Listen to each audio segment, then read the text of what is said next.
Welcome back student. शिक्षा निर्देशालय राष्ट्रीय राजधानी क्षेत्र दिल्ली का विषय है गणित। कार्यपत्र है चौथा, दिनांक है 12/7/2021। कक्षा 10 का है। विद्यार्थी का नाम, कक्षा अध्यापक का नाम। और इस वर्कशीट में हमें पढ़ना है त्रिभुज। त्रिभुज क्या होते हैं, इनकी सर्वांग क्षमता क्या होती है। तो त्रिभुज आपको पता ही है क्या होते हैं, 3 भुजाओं से घिरा हुआ आकृति त्रिभुज कहलाती है। इसमें हमें पढ़ना एस एस एस सर्वांग सम। दो त्रिभुजों में दो संगत भुजाएं और उनके बीच का संगत कोण समान हो तब उसे कहेंगे एस ए एस। दो संगत भुजाएं, संगत का मतलब समझ लेना बिल्कुल, दो आकृति ऐसी हैं जिन्हें एक दूसरे के ऊपर रखने पे पूरा पूरा एक दूसरे ढक जाए तो उसे सर्वांगसम कहते हैं। ठीक है, ठीक है। जैसे ये वाली आकृति आप देख रहे हो, ये वाली, तो इसको अगर मैं यहाँ बीच से फोल्ड करूँ तो ये एक दूसरे को बिल्कुल ढक लेंगी। तो ये वाली भुजा क्या हो जाएगी, इसके ऊपर आ जाएगी। ये दोनों क्या है, एक दूसरे के संगत भुजाएं हैं। ठीक है, और ये वाला कोण इस कोण के ऊपर आ जाएगा, तो ये क्या है, इसका संगत कोण है। इसके बाद एस एस एस सर्वांगसम, और इसमें क्या है, दो भुजाएं हो और उन्हीं के बीच की कोण भी हो। मान लो ये त्रिभुज है एक ऐसा ऐसा, ठीक है, और दूसरा त्रिभुज है ऐसा ऐसा। ये दोनों ऐसे हैं कि एक दूसरे के ऊपर रखो तो ढक लेते हैं एक दूसरे को। मान लो इसकी कोई दो भुजा, ये भुजा ये भुजा, ये इसके भुजा के बराबर है, तो इसी के बीच वाला कोण भी बराबर होना चाहिए, तो उसे एस एस सर्वांगसम कहते हैं। S S S triple S सर्वांगसम, दो त्रिभुज की तीनों संगत भुजाएं एक समान हो। ठीक है, तीनों भुजाएं एक दूसरे के संगत हो तब उसे एस एस एस सर्वांगसम कहते हैं। और ए एस ए सर्वांगसम कहते हैं दो त्रिभुज में दो संगत कोण और उनके बीच की संगत भुजा। मान लो ये दो त्रिभुज हैं, इनके दो कोण, ये वाला कोण और ये वाला कोण इस वाले कोण और इस वाले कोण के बराबर है, तो इन्हीं के बीच वाली भुजा ये वाली भुजा भी बराबर होगी, तब उसे कहेंगे कैसा, ए एस ए सर्वांगसम। आर एच एस सर्वांगसम, दो समकोण त्रिभुज में कर्ण और अन्य एक संगत भुजा समान हो। ठीक है, क्लियर बात। कर्ण और एक संगत भुजा, कर्ण पता है ना, ये जैसे ये वाला क्या है, राइट एंगल ट्रायंगल है। ठीक है, आर एच एस है, तो इसमें कर्ण क्या होता है, सबसे बाहर वाली ये वाली भुजा, सो सबसे बड़ी भुजा 90 अंश के सामने वाली, इसे बोलते हैं कर्ण। दो समकोण त्रिभुज में कर्ण और अन्य एक संगत भुजा बराबर हो, या तो ये वाली बराबर हो जाए या ये वाली बराबर हो जाए, किसके, एक इसी तरह त्रिभुज और होगा उसके, तब उसे आर एच एस सर्वांगसम कहेंगे। ठीक है, अब इसको समझते हैं कि ये क्या दिया गया है। किसी समकोण त्रिभुज में कर्ण सबसे लंबी भुजा होती है। हाँ जी, ये बिल्कुल हमें पता है, तो ये याद रखना, कर्ण क्या होती है, सबसे लंबी भुजा होती है किसी भी त्रिभुज के अंदर। दो आकृति सर्वांगसम है यदि उनका आकार और माप समान हो। सर्वांगसम कब बोला जाता है, दो आकृति को, जब उनका आकार बिल्कुल समान हो और उनका माप भी समान हो। किसी त्रिभुज में समान कोणों की सम्मुख भुजाएं समान होती हैं। ठीक है, किसी त्रिभुज में सम्मुख समान कोण की सम्मुख भुजाएं समान होती हैं। अब ये देखो, आप समझ नहीं पाओगे शायद, इसको ये बोला गया, ये बोलो, तो ये त्रिभुज है, इसका ये वाला कोण मान लो इसके बराबर है, तो इसके सम्मुख ये वाली कोण है, ये वाली भुजा है, ये वाली भुजा, तो ये दोनों भी समान होंगी, ये चीज कह रहा है। किसी त्रिभुज में समान भुजाओं के सम्मुख कोण समान होते हैं। किसी त्रिभुज में समान भुजाएं हैं, मान लो ये भुजा इसकी भुजा के बराबर है, तो इसके सामने वाला कोण भी बराबर होगा, बिल्कुल इस वाले का उल्टा है ये। ठीक है, अब इधर आ जाते हैं, मध्य बिंदु प्रमेय। एक प्रमेय दी गई है, इनको समझते हैं। त्रिभुज एबीसी में ई और एफ भुजा ए और ए सी के मध्य बिंदु हैं।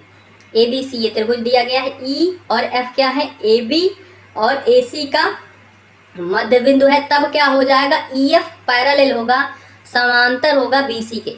ई एफ भुजा ये है और बीसी ये है, ये दोनों क्या होंगे, एक दूसरे के समांतर होंगे। समांतर समझते हो ना, पैरेलल लाइन, जैसे रेल की पटड़ी होती है, तो वो दोनों के बीच में दूरी समान रहती है हर जगह, तो उसको पैरेलल बोलते हैं। और ये इसका सिंबल है पैरेलल का। हाँ, ऐसे ऐसे दो लाइनें बना दिया।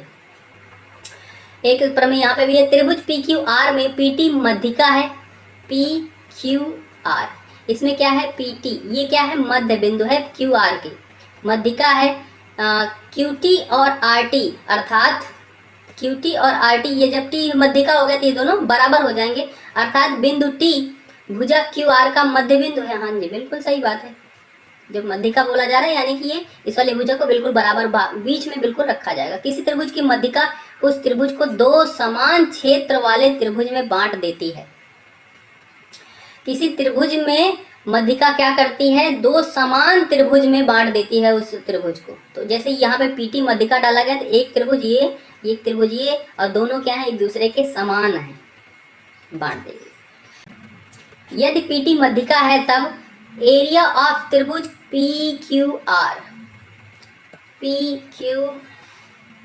टी, इसका एरिया क्या होगा, समान हो जाएगा। ए आर का मतलब एरिया हो गया, त्रिभुज पी आर टी मतलब इस वाले त्रिभुज के समान, ठीक है। तो क्षेत्रफल समान क्षेत्रफल वाले त्रिभुज में बांट देती है, ठीक है। मध्यिका क्या करती है, त्रिभुज को दो समान क्षेत्रफल वाले त्रिभुज में बांट देती है।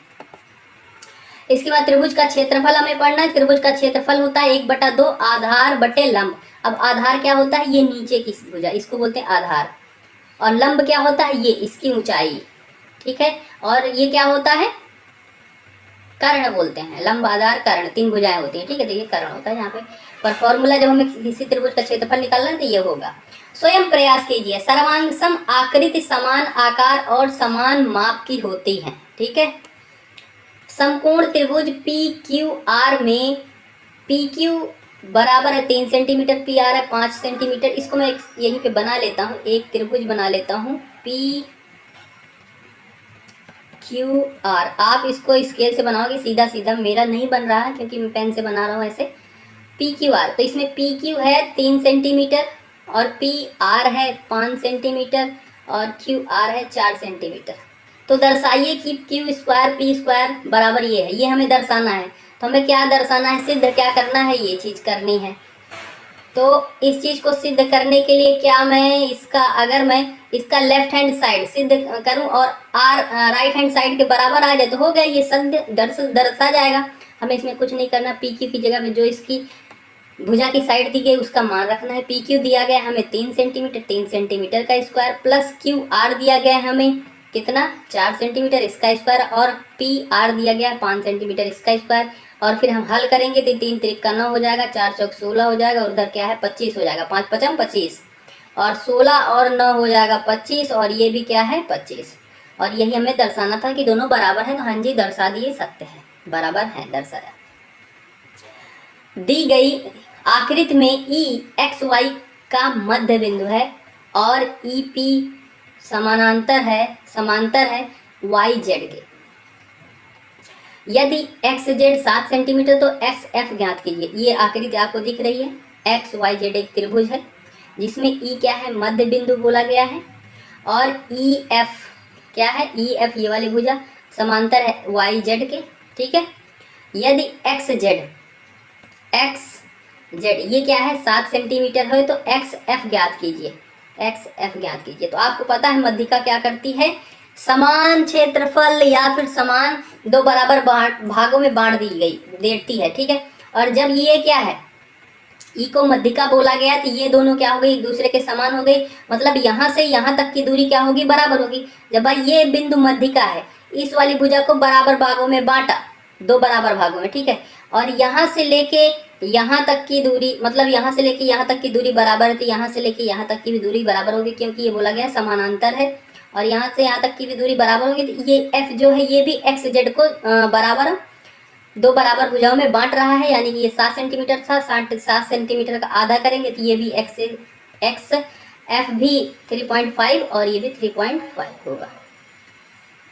मध्यिका को परिभाषित कीजिए। मध्यिका क्या है, यहाँ से आप लिख सकते हो, ये देखो मध्यिका क्या करती है, किसी 2 समान क्षेत्रफल में बांट देती है। अगर त्रिभुज की बात करें तो इसके हिसाब से परिभाषित करेंगे, किसी त्रिभुज की मध्यिका उस त्रिभुज को 2 समान क्षेत्रफल वाले त्रिभुज में बांटती है। ये आप परिभाषा लिख देंगे और इस तरीके से आपकी वर्कशीट होती है कंप्लीट। मिलते हैं अगली वीडियो में, और भी ऐसी वीडियो के लिए आप चैनल को सब्सक्राइब कर लीजिए। बाय बाय प्यारे बच्चों।